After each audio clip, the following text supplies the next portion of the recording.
Hello, everyone. Welcome to the Power Man podcast.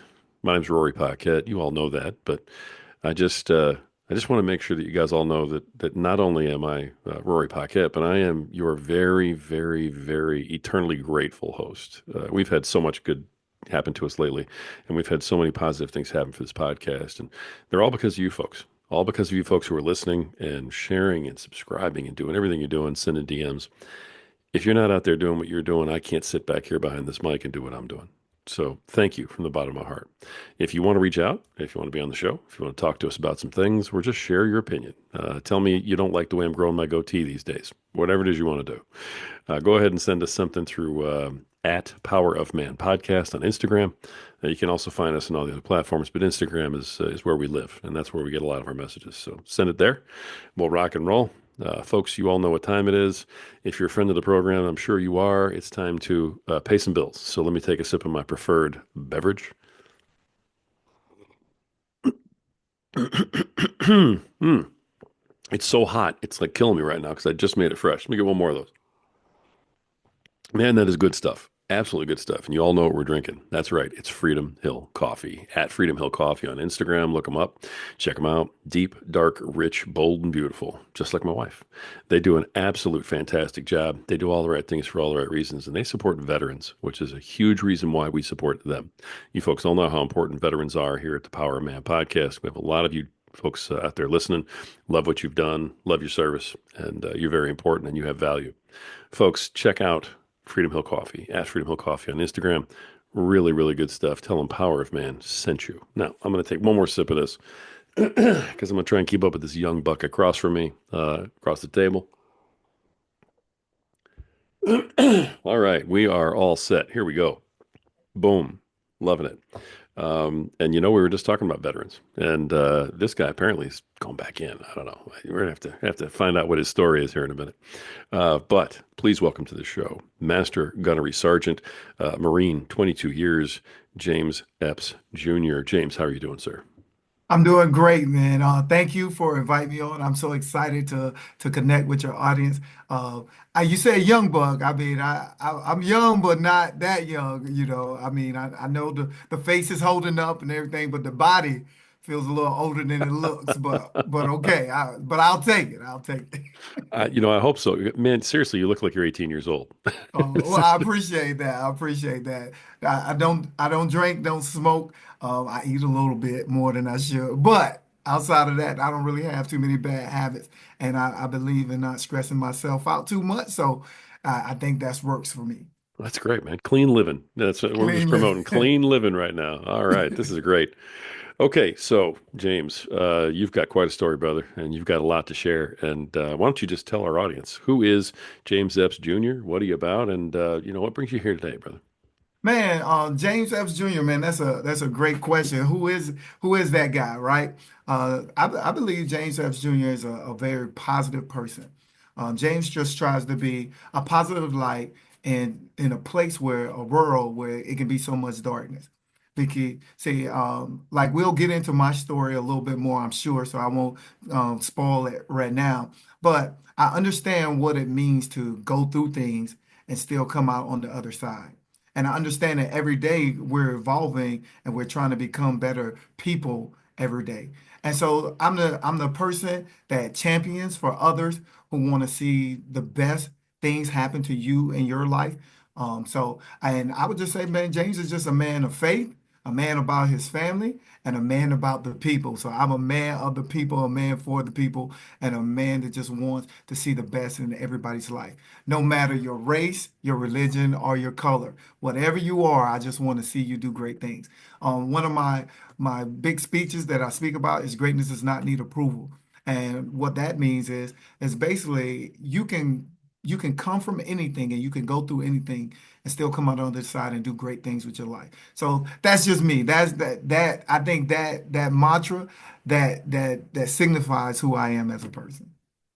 I have to tell you right off the bat, I love your energy and I love your message. I mean, it's you're coming through the screen. If people aren't watching you on video right now and they're just hearing it, I don't know if they're getting the full effect. But I mean, you look like you're going to burst with positivity. I But I love am. it. I I just am. love Like, it. look, I was so excited when I saw what your podcast was about, and you said the power of man. I was like, oh man, let's go, let's go. I was so excited, man, because I feel like, especially us as men, like we don't talk about a lot of things that happen, right? Because we're taught to be so strong, and there's nothing wrong with that because sometimes we do in situations we have to be strong. But one of the big things that like I talk to a lot of young men about is the importance of finding people like mentors, people to talk to, because you're going to go through situations that as a man that you can't get through by yourself. And you're gonna need like with you. I'm a little younger than you, so let's use you for example. I'm gonna need the Rorys out there to be like, yo, man, I'm struggling with this because I recall a time in my life I held some things in. I was depressed, didn't even realize I was depressed until I got to talk to somebody about it. And when I realized, like, man, we need to talk to each other and we need each other. And so when you say the power of men, I think so many times we think the power of men is being able to hold things in. No, the power of men is being able to say, look, I'm not good right now. I need some help.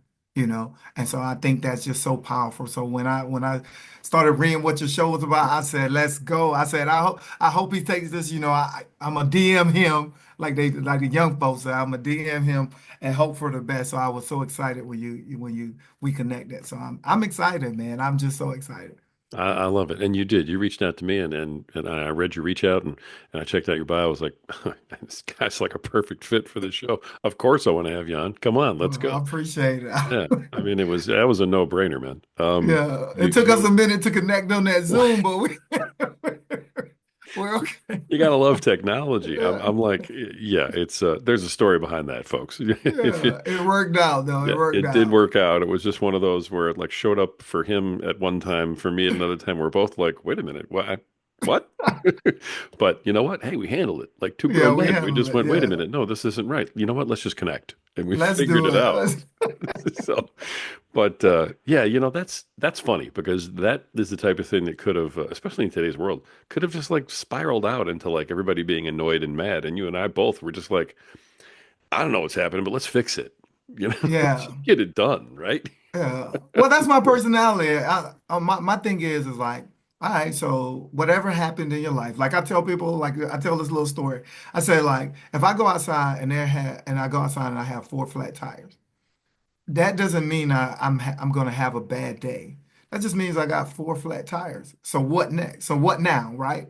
What do I do now? Either I can sit there and be like, go to work or wherever I'm going, wherever I was supposed to go, and say like, all right, now I'm having a horrible day. Or I can say, all right, I just changed four flat tires. That's just a part of my day. But but I just think so many people just dwell on like, okay, that means now the negative. I just don't believe in dwelling on the negative. I just believe in moving to like the next thing. So it is what it is. I always say maybe God was preventing me from another incident. So maybe I had those four flat tires to avoid that accident that might have happened down the road. So I just can't think in the negative. I just think like, so what do I do now? It's got to be a solution. It's got to be a next. But I can't dwell on it. So I just encourage people just don't dwell on the negatives. Like, what can I do now? What next? That's an incredible skill to have, especially in this world that we live in today, and I admire that, in you. The I guess the question that I have is that something that you were raised with? Like I know you spoke very highly of your father, in the pre-interview.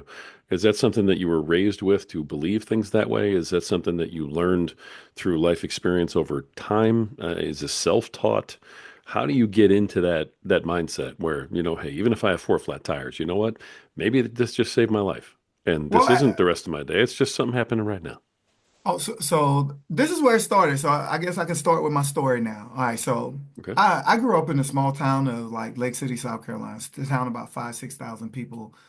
Lake City is very small. Just your normal everyday small town.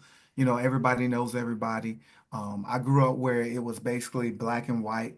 I remember the first time I saw like a Spanish speaking brother that had the same skin color as me, and he started speaking Spanish, and I went up to him like, "How are you speaking Spanish, black man?" Because I had never seen anything outside of black and white, outside of the little small town that I was in. So I was just so my world was just so small, like I would say, my world was so small.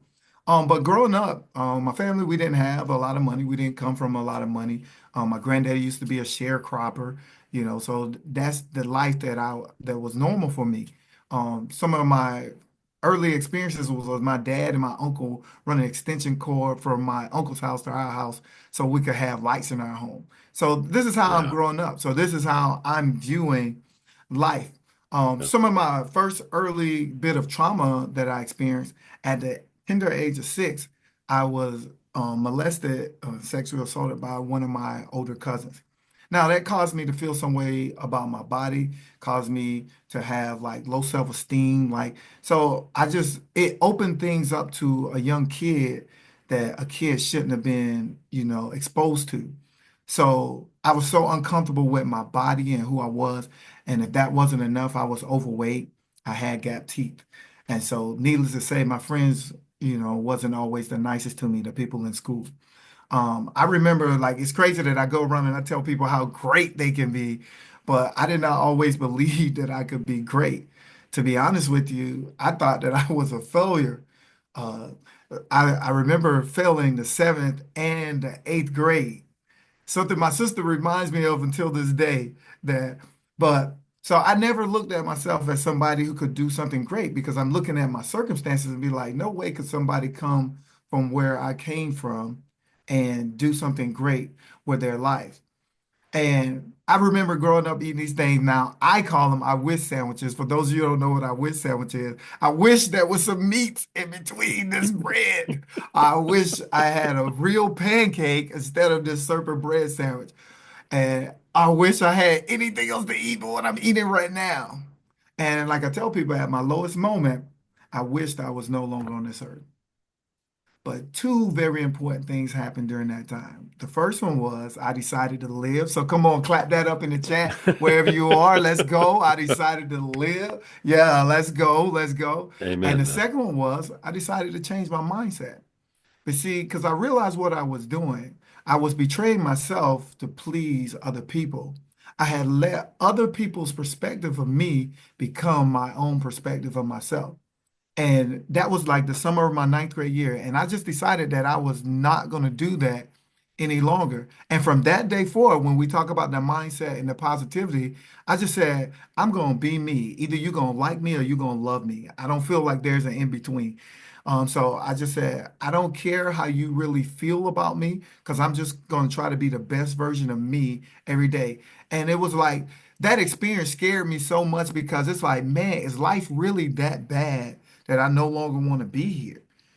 So when that thought process came over me, that I really thought about taking my own life, because my parents always, even though we didn't have a lot of money, my parents always would tell me, "Hey, you can do whatever you want to do in life. You can do if you want to be this, you can be that. Like whatever it was that I wanted to do, even though like I said, we didn't have a lot of money, and I could see how hard they worked, even though we didn't have a lot. They always encouraged me that I could do, but I never believed them. I never heard them. Because when you're in a state of where like you don't believe in yourself or you don't believe life has much for you to offer, it's hard for you to hear the positive stuff. It's hard for you to know that there are great things about you because everybody has something that's unique to them and that they do great, but you don't believe it because you just feel like life is so terrible because you're in such a state that you just don't believe in yourself and you may have let like how other people talk about you become what you think of yourself. And so that was the time that I remember just my mindset changing. Now my grades didn't get that much better. Grades didn't get that much better, but the way I looked at life changed during that time. And from that point on, it just became better. And then once I found the Marine Corps, as they say, the rest is history. I mean, wow, that's a lot to unpack, brother. You just threw it all down and said, "Here's the story." Um, just wow. The Now you're a sharp guy. I mean, I've been talking to you for half hour now. I mean, on and off the air. And the grades, was that like just a learning issue, or was that more about just how you felt about yourself? Like, I don't have value. I'm not, worth good grades, so I'm just not going to try type of thing. I think it was more of like this is why I talk to kids. I think it was more of a focus. What was I focused on? I was focused on everything outside of the classroom. I Oh, was so worried about like I'm still wearing what we called back in the day bobos, right? Like, what the kids would say, what are those? Like the shoes that are on my feet.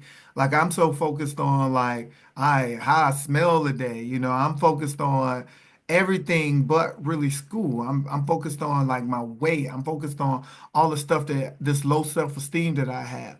Like I'm focused on all that stuff. So I just never really felt like I really just took the time to just be like locked in at school. I never was really locked in like that at school. So I think I didn't think it was an issue of like, can I get the stuff that they were teaching me? Yeah, I probably, if I would have been locked in and I wasn't like I didn't think like I did, it did get better my 11th and 12th grade year. Now my ninth and 10th grade year, I was still kind of like, eh. yeah. But I got a little better the older I got. So the more positive I got. And what happened during that time, I started playing sports. I started doing other stuff. And I started singing in ensemble. So I started opening up the things that I was good at. And then other people started recognizing how good I was, even though, I mean, it was good that, they were positive about it. But I really, really got to a point to where I'm like, I don't care if you like it or don't. I believe I'm good at it. And so when you get to that point, that's how it became. So that's where the positivity, I would say that was the foundation of it. Of course, like you still have the imposter syndrome. Every now and then you still think like, are they gonna know that I'm still like that little boy from the trailer park? You know, like I never forget where I came from. I never look down on others because I remember there was a time. Because even though that was my life, some people have it worse than what I had. And so I always respect the fact. That's why I just look at people for who they are, the person in front of me, and I don't judge them. I don't judge them. It is what it is. You are who you are because I don't know your story, and everybody has a story. So I respect you for who you are. I love that. Everybody does have a story. I mean, that's something we say in here all the time. And, part of what we do is have people bring their stories, share those so that other people who are listening know I'm not alone. I'm not Yeah, the only guy out here who's feeling this way or who can't get over this or has dealt with this. yeah, And you're doing a lot of that right now just by showing people, hey, look at the stuff I've been through. These are the things I've overcome, change my mindset. Yeah, it's one of those, if you can do it, then other people can do it too, right? So yes, it's great definitely. to share that story.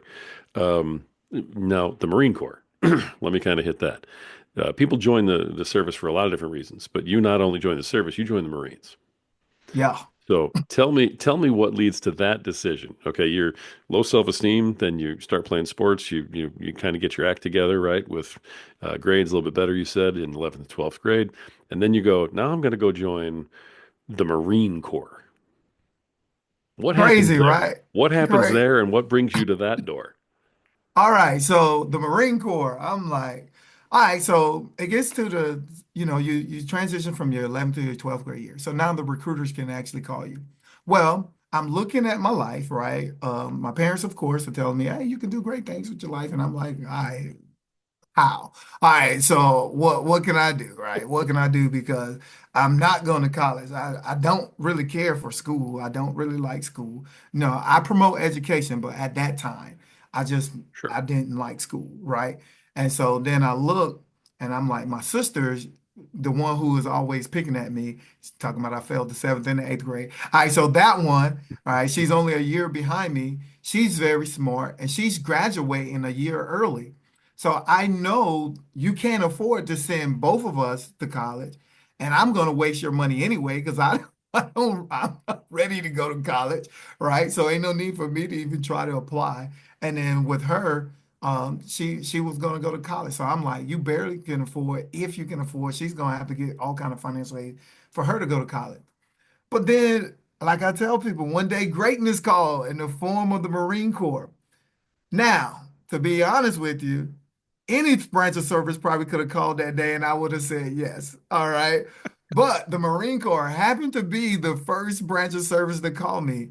I remember the recruiter called me, a recruiter by name Staff Sergeant Joseph. Shout out to Staff Sergeant Joseph, wherever you are. He called me and he asked me, he was like, "Do you want to be a United States Marine?" And I was like, "Yeah, sure. All right." I ain't doing nothing else. Why Like, what? not? Yeah, Why I'm not? free. Why not? Sure. The crazy part now, I later learned like the amount of people who served in my family. But at that time, I never really knew like I had people who had served in my family. So I just knew I had one uncle who had went to the army, but he passed away when I was really young. So I really never really like that was something that wasn't promoted. But I just saw like an opportunity. And I remember when I told him yes, he was just like, all right, what's wrong with this guy? Like he just was trying to figure out what was wrong with me because it was like this was too easy, right? But I told him yes, and I tell people like that day, greatness called, and I answered the call to greatness, and I answered the call to leadership. And so the Marine Corps, I would say like it changed my I didn't go because like I had love for the country at first, right? I went because I was broke. I needed money. I needed money. I needed a way out. I needed a life. I said, like it's got to be better than where I'm at. It's got to be something different. Yeah. And so I didn't think about like he put the cars out in front of me. I didn't care about none of that stuff. I'm like, when can I leave? Like, when can you get me out of here? I just needed to see something different, you know. And so that's basically how the Marine Corps came about, you know. And I ended up staying for 22 years, so I guess it wasn't that bad of a decision. And No. now I speak to kids and I tell them like a decision I made when I was 18 years old changed the rest of my life. So crazy, huh? I mean, that's a big decision to join, but then yeah, you kept re-upping clearly because I mean, Yeah, 22 years is a career, man. I mean, that's a life it that you put is. into it. Yes. And that's amazing and honestly to be commended. I mean, power to you for putting in that kind of time and making it that sort of thing. How did your view of the Marine Corps and of your future and your potential and everything else change over those 22 years? Because you go in going, I'm just tired of the I wish sandwich and I need to I need, three squares and a bunk and I gotta all right, three hots and a Yeah. cot. This is what I need right now. But clearly, 22 years, there's something that you're getting from being in the Marine Corps, and you rose up, and you're Master Gunnery Sergeant. I mean, you weren't just hanging out there; you were building something. Yeah, so first, so now I've made this big decision, right? But now I gotta pay the cost to be the boss, right? I gotta pay the cost. So I go to boot camp, and I remember like they take us down on the bus from Columbia, South Carolina. That's particularly how I arrived. And on the bus, like we're all excited. It's a bunch of young men, we're all excited about, yeah, we're gonna be Marines, we're gonna be hard, we're gonna do all this crazy stuff, right? So we're all excited. But then we get closer and then we get to like the front of the base and we see these young men out there with guns. And we just like, oh, okay, this is getting a little serious. All right, so we're finally, we're finally, we're finally here. So that bus that was a little rowdy now gets quiet. So I remember just going down parasailing. For those who've been to parasailing, it's a long road like to enter, right? Man, that road, I've been back since. It don't feel as long when you go back, but that day, it felt like we were on that road like an hour. It's like the longest road. And I was just so scared. I was terrified of what was happening. All right, so we get there, and I remember the bus stops, and it goes, shh, like to let the air out the brakes. He opens the door. And the next thing I remember is the biggest drill instructor I had ever seen in my life gets on this bus. He says, "Get off my bus right now." And I remember thinking, if I knew this was your bus, I probably wouldn't have got on this bus. But I go on and I do what he says, and I get off It, the bus and I stand on those legendary yellow footprints of Parris Island, South Carolina. And I remember a little tear coming down my eye, not because I was crying, it was the sun in my face. That's what I'm going with. That's my story, and I'm sticking to it. All right. And so I remember that happening. And that was my introduction like to the Marine Corps. And I remember getting in there and I remember they just yelling at us and I'm just like, oh my God, what kind of decision did I just make? What did I just do? And so I remember just going through there and I remember the first time we met our real drill instructors. Our real drill instructors are the ones who's going to take us through those 13 weeks of Paris Island. And it was so cool. They'd come in, they sharp, boom, boom. They go to the precision tension, they do all these things. And that was like the ceremony part. But then like the officer leaves. I remember the door shutting. And the next thing I remember is, they started yelling at us. And I'm like, I don't know what to do.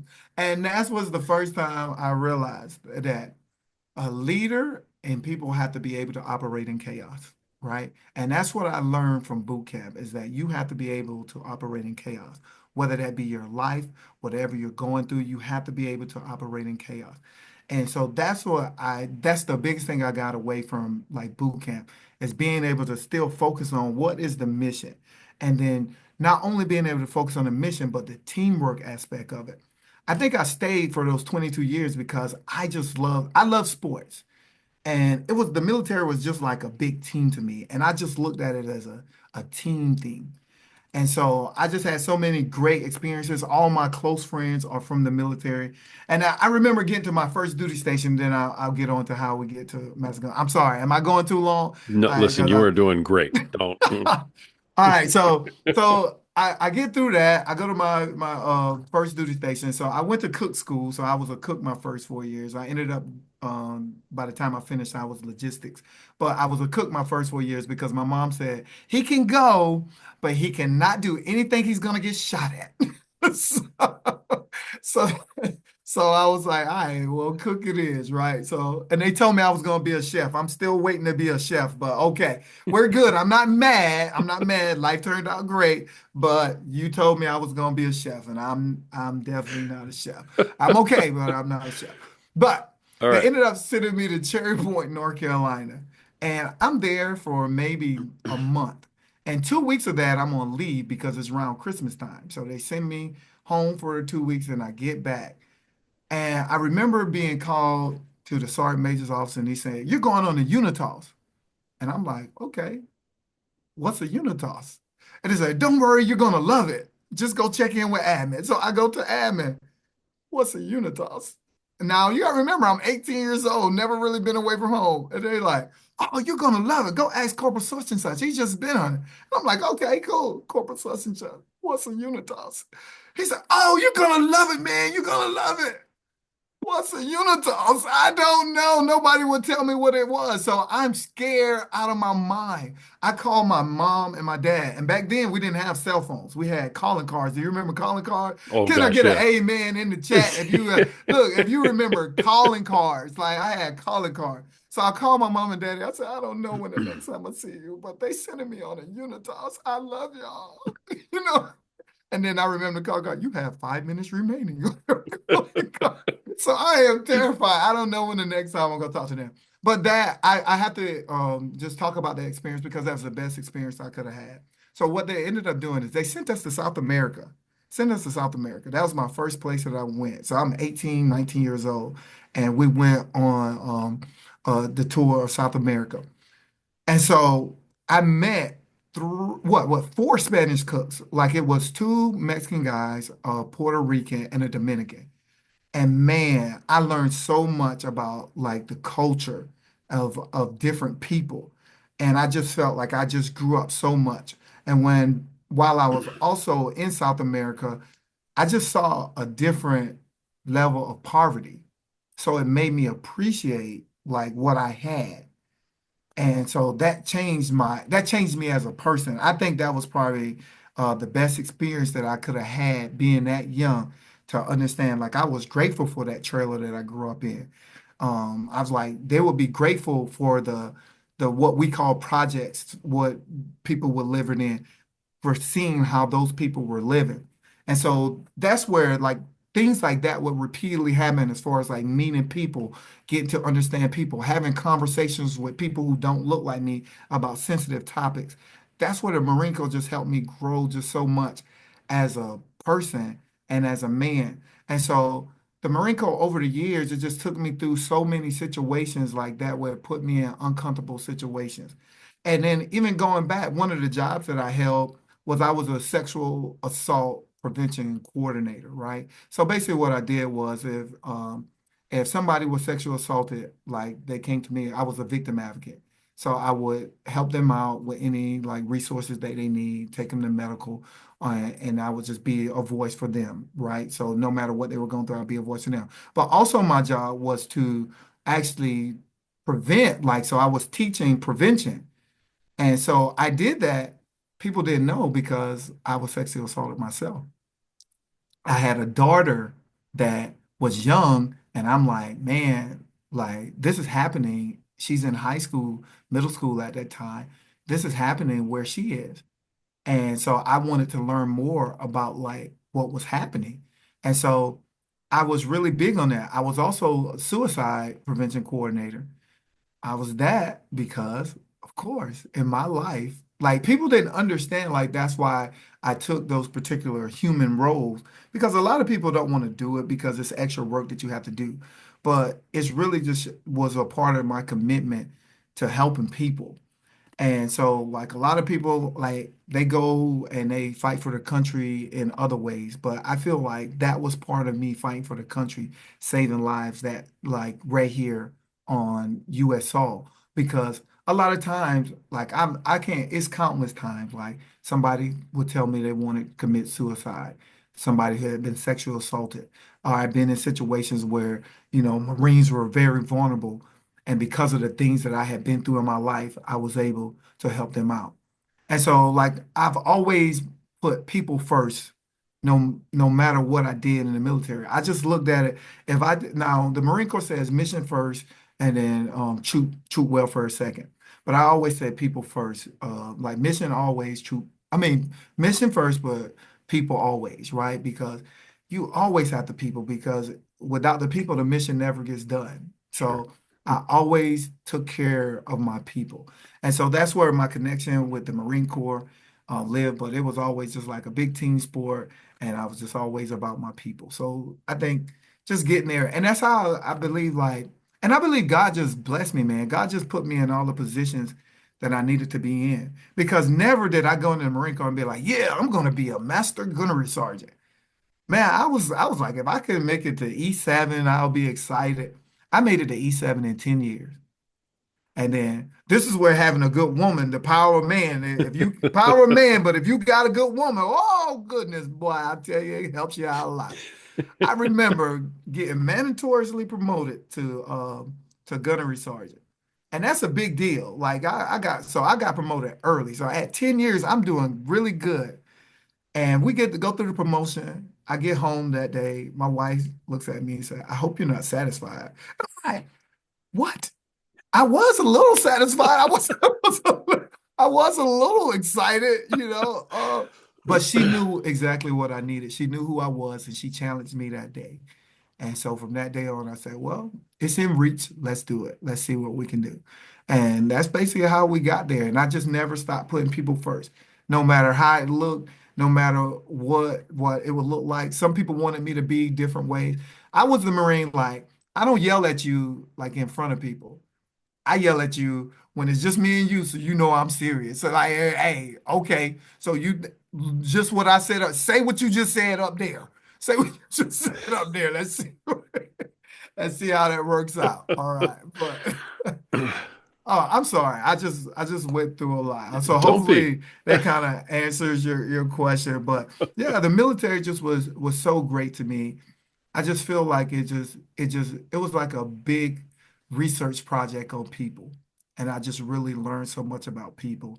And I love people. And then when I say people, I say all people. And when I say my people is all people. A person that is breathing because how can I say like I'm God's child and not love all people? And so that's my thing is like I want to see everybody do great and I want to see the best for everybody. So and I just think the military just broke down a lot of walls to where I could actually have uncomfortable conversations, and it gave me a better understanding of how people thought. So, woo! Let's go. You ready to give me two claps and a Ric Flair? Woo! Oh my goodness. Oh my goodness. I'm telling you guys, you got to check out the video. If you're only listening to audio, you got to go back and check this guy out. He is just on fire, and I love it. It's no, you didn't go anywhere out of bounds, man. And I wasn't going to stop you because, the military, I mean, 22 years of your life, I mean, that's like more than half your life, I'm guessing. I'm 43, so yeah, I'll be 44. It'll be pretty soon here in Okay, so June. you're So closer than I thought you were, but I'm still right. I You know know? I'm oh man. But yeah, Yeah. like I said, I don't do a lot of bad things, I guess you would say. So, I try to live right. So that's where and I'm always excited. Like if you frown all the time, your face is gonna look all mean and stuff like that. So I said, I mean, I'm okay looking, but if I just walked around like that, this face, this smile is what got my wife, So she Hmm. saw me and she was like, "Oh, who is that?" Like, but that was because of the energy is what drew her in. So everybody can't live off their look. So some of us have to have a personality. All right. So that's for my so that's for my guys. Hey, some of us gotta have a personality. So you ain't gotta look good. You just gotta have a good personality. I think I'm definitely one of those guys who walks around with the scowl all the Yeah. So time. So I think I understand what you're saying right there. I'm not going to take that personally or anything, but it does take oh, a my toll on your face after a little while. no, you're good, man. I Yeah. see the beard. We can tell each other. I won't say another man is attractive, but you okay. I can see why people would like you. Thanks, man. I appreciate that. You never know where you're going to end up with a guest. You just never know where it's going to go. Yeah. All right. So Marine Corps does this to you. You blossom clearly. You Yeah. got growth. Your wife is behind you. Um, at what point in your journey through the Marine Corps are you going, I want to be a motivational speaker and leadership trainer, out in the private sector? I mean, at what point are you saying I'm going to try and change the lives of people that way? Well, you know what's crazy is like I did a little bit of speaking while I was in, and I didn't really think like, okay, like I'm gonna do that when I got out. Like that was not my thought process. But what happened was actually it was like my retirement date. Like I had saw like one of my favorite speakers is Eric Thomas. A lot of you may know Eric Thomas. And so I was listening to Eric Thomas, and then he has a protege, I would say, a guy by the name of Jeremy Anderson.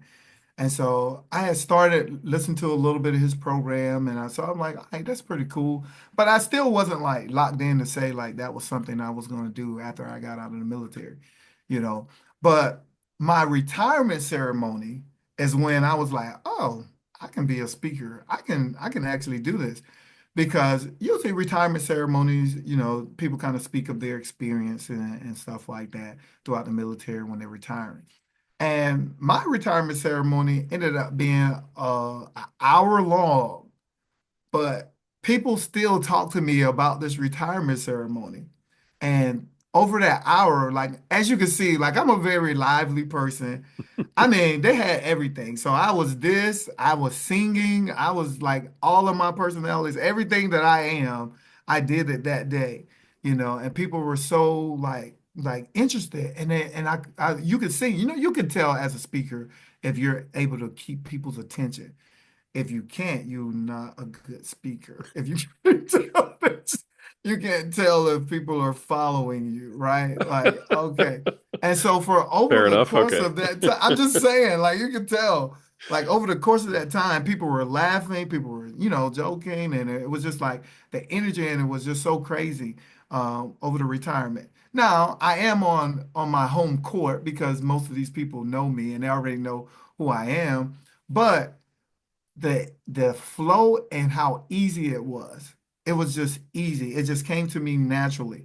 But I've always been like that. I've always been able, like you have different Marines. You have the disciplined ones who are just like disciplined, regiment. They're going to be the example. You have the ones who are going to be mean, but they're consistently mean. So you don't care because they're like consistent. I guess all I ever ask from anybody is you be consistently who you are. I will never get mad at anybody for being consistently who you are.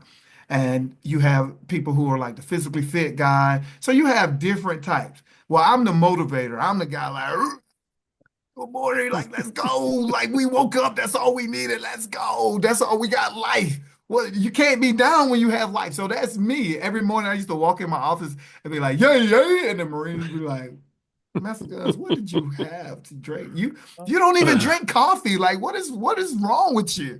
But that was me. It's like I feel like I'm the thermostat and not the thermometer. I'm gonna set the temperature in whatever room that I'm in. So I'm just that person. I just come in and I just be like, because I love to see people happy. I love to see people smile. I want people to feel comfortable in every environment. So I'll go out of the way for the person that looks like they're uncomfortable. I'll make sure I go talk to that person. For the students, I would go out of the way to make sure I fist bump the student that maybe looks like nobody has talked to that person all day, like nobody knows that person. It's like God gave me that that gift to where I can see those type of things. So I look at that and that's what I do. And so that's me. I'm just the motivator. And so that's when I was like, all right, that was pretty cool. Like I love doing that. That was kind of like one of the few things that gave me like that feeling that I got from the Marine Corps, because the Marine Corps gives you a feeling like of service. And to go back to the Marine Corps thing, when I really started like my love for the country and stuff like that is after 9/11. 9/11 changed, I think all of our lives, Yeah. but it really changed me and my view on like, what we're doing is something serious. It's bigger than me. And so that kind of changed my view on like my love for the country during that time. Mm, But so that made me like love the country more, love to want to see more from the country. But the biggest population that I feel like is suffering right now is like our youth.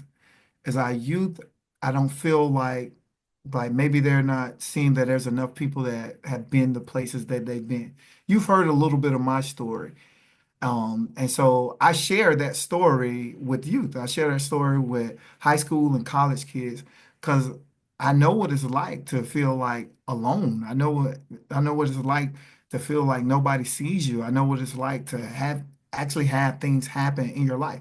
Like I tell people about the first time that sexual assault happened. That wasn't the last, and that wasn't the last person. But I just tell people about like what happened during that time. mm, But I believe in God, so I forgave everybody, that because I can't, like I tell you, I can't dwell there. But it did take me a while. Like I didn't tell my mother about what happened to me until I decided fully that, you know what, I'm going to speak about this. And so it took me maybe about a year after I got out to really just say, like, you know what, I really want to be a speaker. I just had to figure out who was my audience, who did I need to speak to, because I'm not about, if anybody knows me, I'm not about like corporate stuff. I don't mind speaking to corporate, and I don't mind speaking to corporate about leadership stuff because they all need that. But where I'm really passionate, I'm passionate about like these kids. I'm passionate about like helping them avoid the potholes that I experienced in my life. I do love the leadership stuff that I teach, but when I really light up is like when I feel like I can help a kid avoid some of the things that I went through and let them know that they're seen. So that's when, like, so basically that retirement ceremony let me know that I could be a speaker, that I can hold people's attention for a while. But, eventually I went on to get out, and now I speak to people like basically all over the country, man. About greatness does not need approval, and they're just telling that story, and I love it, man. And I want you to know this is me all the time. This is me when I was in uniform. This is me out of uniform. This is me at church. This is me in front of my mama. It don't matter where I go. This is me at the grocery store. This is me. I cannot change it. And this is just who I am. Like I said, I want to be the type of person that my mama was when you would go and tell my mama, like, I saw your son today. He was acting all crazy. He was doing all, and you like, yeah, that's my baby. That's my baby. So, so that's who I am. I don't change. So mm, I don't cuss. I don't do any of that stuff. So I am the same person with every room that I'm in. Now I know when to shut up. Like if it ain't my turn to talk, I can shut up. I know how to shut up. I've learned you can't be in the Marine Corps that long, without knowing like, all right. if the general's talking, I probably shouldn't say anything. So you got to learn stuff like that. But as soon as he finished talking, I got time and I know when to say the joke. I'm just saying. That's just me. But okay. All right. Yeah, this is your go ahead, Roy. I'm sorry. Oh, I love every minute of this. My show is about you. And so honestly, you're doing a great job right now, man. You really are, because it's for you to tell your story. I can see how you go out and motivate, kids. And you mentioned, who your audience was. So is that in fact your audience that you're going to? Is it talking to kids? Is it about being a mentor to kids? Do you talk to adults about, them up in their games so that they can mentor kids properly? Where I hate the word niche, so we're going to call it niche. Where is your niche in your, motivational speaking realm? Yeah, so a lot of times I talk to what they call trio students. Trio students are a lot like low income students who come from tough backgrounds or things like that, where their parents didn't get a degree, like a 4-year college degree or Hmm. anything like that. So that is like the biggest population of students and actually staff that I speak to is like trio students. And so you have trio students that are in college and you have trio students that are in high school. So that is the big population when you say my niche that I talk to. But I also I speak to companies as well because like I tell people, you can't spend 22 years in the Marine Corps and not have some level of leadership experience. All right, so but what I speak to people about is the importance of people. I talk to them about their culture, about the importance of collaboration, about the connection, because connection is so big. Like a lot of times we go to work and we just go to work. But I'm like, why are you gonna be at work if you can't have like a little bit of fun at work? Like the people who stay are the people who want to be there, right? If you have a connection and you feel like there's a goal bigger than you, if you just go to work, if you just have a job, that's not fun. But if you have like something that you feel connected to and you feel connected to the people around you, that's what keeps people coming back. So that's why I speak to like my corporate audience about. But my big population and who I talk to is like trio students. So those are the people like from college and high school. And so and I do graduations and things like that. So that's the big population of who I talk to. And then, like I said, a lot of times it's just telling the story and just letting them know, like, man, you can be whatever it is you want to be. And you define what you believe is greatness, your greatness, right? Because the road that I travel is not the road that you have to travel, and it's going to look different. So it's whatever it is. I just encourage you to follow the path to achieve your dreams and your goals. And like my brother-in-law said, man, I can't go to the gym and lift somebody else's weights. I gotta lift my weights. So you just worry about like what you have to focus on. And so if you focus on what you are best at, nobody can be a better you than who? I hear you say you. Nobody can be a better you than who? You. Thank you. I appreciate it. I'll be here all day. I mean, I'll be here for the next however long he keeps me on. All right. I love I love it. You're on fire. You've been on fire the whole day. All right, this is beautiful. Hey, tell me about the merch you got on. I'm just curious because it's just now Uh, occurring to me through the little window here that this is your business. You're repping. Yeah, yeah. So this is JE Motivation Movement. So hey, this is the movement. This is the movement. I'm a part of the movement. You're a part of the movement because I just believe if you need discipline. All right, you need discipline to do whatever you do. But if you're not motivated about what you're doing, you ain't gonna do it. If you're not excited, you just like you can't achieve the things that you really want to achieve if you're not really truly motivated about it. What makes this man so great is that he's motivated. He loves what he's doing because he told me how many podcasts he does a day. I was like, whew, I could not do that. So hey, shout out to Rory. So I appreciate your passion and what you're doing. And so you have to be motivated about it. And I also have like the greatness does not need approval of the apparel. I'm trying to get into that aspect of it because man, when people read that, they're like, oh, what's that about? All right, greatness does not need approval. You can be great. It's just you have to define what your greatness is and what you are great at. So, and you can do whatever it is that you want to do. And you come from wherever you come from and be great. Yeah, let's go. I'm sorry. I don't look, I tell people I wake up every day on 10. But for you today, Rory, I knew I didn't. I'm on 20. I can't help it. I can't help myself. I'm on 20. I'm excited. I'm just so excited. Now, I'm so right. It's just something about like when we connected, it's like you said, we just both of us is like, all right, whatever, it doesn't happen. Like, let's get to the business. And it was just like, all right, it was no negative energy there. And because there was no yeah. negative energy, you don't have to get past stuff. And because I do other podcasts, and sometimes some of them are a little drier than you are, so respect to you. Thank you. Appreciate that. Respect. But immediately I was like, "All right, cool, I like this guy, And one of my former officers, he should be like, hey, good dude. Like sometimes just all you have to do is be a good dude. And you just came across as a good dude. So I'm like, all right, man, this dude, we good. He don't mind all this craziness, so I ain't gotta be all serious. All right, let me go ahead and be me. So like, it ain't turning him off. So I'm good. I can just be me.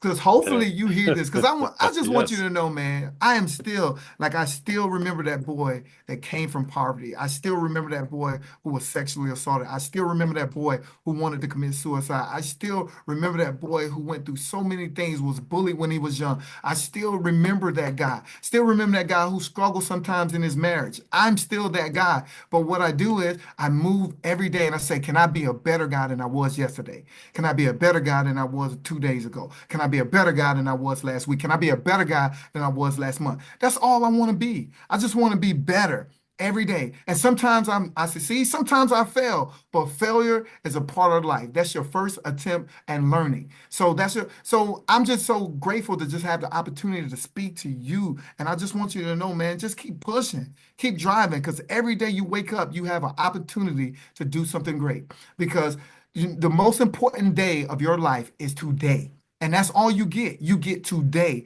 All right. Tomorrow is too far away. Yesterday is gone. You get today. And so people say the most important day is like the day you find out why. No, today is the most important day because that's what you get and that's what you promise. So I ask you and I champion you to do the best with today. If it's something that you've been sitting on, start it today. Because if you never start, you can never finish. If you never start, you can never finish. So I challenge you, start it today and believe in what you're doing. Believe in what you're doing, no matter what nobody else say. Because people will always doubt you. People will always doubt you because they'll put a cap on your life because they put a cap on theirs. But your greatness, watch out! Your greatness does not need anybody else's approval. Let's go, Rory. Let's go. Great segue. I love how you worked that in there, man. That was just beautiful. Oh Oh my man. gosh. Now you mentioned quickly, you mentioned before that you sort of had a brother. How do you not have a podcast that you're doing? Oh, I mean, with all this energy to pour into that thing every single week and deliver that message, how are you not on a mic all the time? I, th- Man, that's why I said like you really have to be like I'm passionate about it, but I'm just not as locked in as you are. Like I'm just like it takes so much energy. What's crazy is like I can talk all day to you, right? I can talk all day to you, but like when it comes to like being on the like on the internet or like Facebook and Instagram. I'm an introvert when it comes to that stuff. I don't like doing it. I really don't. I really don't. I don't like doing it. I don't like talking to myself in a camera. It feels so weird. I just like, oh my God, I Oh can't my do this. gosh. All So right. I'm actually, if you see me in person or if I got this right here, I'm good. Like I can do this all day. And so with my podcast, of course, like I gotta ask questions and I gotta shut up. It's part of the job. Yeah. Job. Like I You gotta do ask have to shut questions up and once in a shut while. up. So I Oh my can't give gosh. the energy. And sometimes some of my podcast guests are great. They have super energy. And then some of my podcast guests, they're good. They're good. They're good. And so I have to sit there through the podcast and it's like, man, I can't talk. Can't I talk. love it. You So answered my question. You are a public yeah, speaker. You I'm a are a speaker. motivational So speaker, my friend. but I love doing it. Uh, I love doing it because I love for people to hear other people's story. That's why I can only do it in bites. Like I can't do it like how you do it the whole year. So Hmm. I usually always do it at the beginning of the year, get a few episodes in. Like the first year I did maybe I did 5 episodes, and this year I think I did 14 episodes. And so each year it gets a little more. So I think the more I do it, the more I'll do more episodes. But ooh, to be locked in to do 10, man, my friend Rory, 10 Every week, man. Yeah, that's every what week. Oh you my got it. goodness. Hey, shout out to you. Shout out to you. Everybody got something that they're great. I'm sorry for the terrible English that time, but everybody has something that they're great at. And my friend, that is your lane. You're great at it. So, Thank so you very thank you for much. letting me be a guest so I can do what I do. You have been an absolute delight to have on, man. So I appreciate you coming here with this energy and just, letting it out and just showing everybody what you're about. I mean, my Yes, God, the sir. story and what you're trying to do. Um, I'm gonna at the risk of completely losing control of the show, I'm gonna go ahead and do this anyway. But is there anything I didn't ask you? Is there No. anything that we talked about that maybe you want to drive home, or do you have anything you want to leave the audience with? And I mean, go anywhere you want. Okay. Do it Uh, any way you want to do it. I'm taking the cuffs all the way off. All right. You can, whatever message you want to deliver on our way out as we kind of close this up, the floor is yours, man. Yeah, when it says the power of man, that's a powerful statement. And that's what drew me to this podcast. When I looked at like what it like the audience that he spoke to, I said, man, it's important. Like I want to be on that podcast. Like what you are about, it drew me to you. And I just feel like for us as men, we just need each other so much. And with what we're in now and the climate that we're in now, it's like they're taking so much from what men are, right? And we don't get an opportunity or a say in who we are and what we're doing. And a lot of times our young men are not being taught properly how to be men. And being men don't mean we rule anything or like we disrespect women or anything like that. So I don't want people to get any of those things confused. But it's a certain level. Like I tell people when I raise my kids, when your daughters are gonna want to marry you, right? So they see the man and the example of like the man of who they are, and your sons are gonna want to be like you, all right? Because as a man, like they say, like, all right, daddy does this, this is what I'm supposed to do. Daddy does this is what I'm supposed to do. Daddy treats mommy this way, this is how I'm supposed to be treated. And so I just feel like that just is so important. And so, first thing, if you have any kids or anything like that, it's more important for you to be present in those kids' life than anything else. Like the money and stuff is good, but your presence is so powerful and important. Me and Roy were talking before. I talked about like how my dad just showed me like both sides of the story, right? Growing up, my dad used to drink alcohol and he used to smoke. But he still was a good dad. I saw him work hard. I remember him being sick and he would still go to work. That's what kind of gave me my work ethic of like even like when you're sick, you still like you have to do what you have to do for your family, right? But as an example, sometimes he wasn't like always the greatest example. I remember us walking in one time, he was so drunk. He had so much water in the bathtub, he almost drowned. We just happened to walk in time enough to get him out the water. So things like that will happen. But then he changed his life and he showed me that I could change. And that was the most important thing he showed me is that I can change. And that's what I would say to you. If you're going through something or if you've gone through some kind of adversity, understand that you can change. You can be something different. It's just up to you. Like I was saying, it's up to you to be like, I need to start that today. Like, I don't want to be what this is anymore. Like if you're struggling with an addiction, all right, you can only win today and you just keep winning each day. Don't worry about the next day. I only if you have to break it down, hey, win the hour, win the next 2 hours. But whatever it takes for you to get through and get to the next step in your journey, I just encourage you to do that. So as men, though, I just feel like a lot of times we don't talk when we're depressed, when we're stressed. We just let those things build up. So I talk about my dad because my dad, he was my hero, you know. And then one day, even Superman has his kryptonite. He had a stroke when he was 57 years old. And I'm like, man, why, man? It just seemed like everything in my life was going good. It was going where I was doing great in the military. And my dad, for 57, I mean, he was still outside playing basketball with me. So I'm like, man, he seemed to be doing okay. But then that stroke changed all of our lives. And so by the time he was 61, my hero passed away. And I was 35 at the time, and some people you can be like negative about it and you be like, why you do this, why you do that. I was just grateful that I had 35 years on this earth with my dad because I respect the fact and I know that some people don't get any years with their dad, or some people don't have the dad that, or, my dad was at least present in my life. And so when that happened during that time, though, I'm looking at my hero die. And I'm going to close here shortly, Roy, but I just want you to understand, like, I'm looking at my hero die like right in front of me. And it came to a point to where I had to move him in with me. And that was like the toughest part of my life is because like my dad is passing away, like my hero is like slowly diminishing in front of me.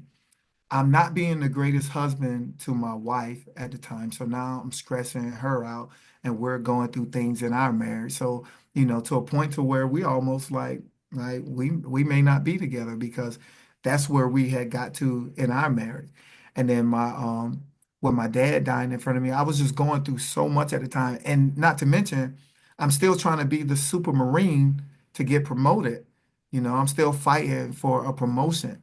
And so I'm going through all these things in my life and I'm not talking to anybody about it because at that time in my life, I'm the guy that everybody goes to.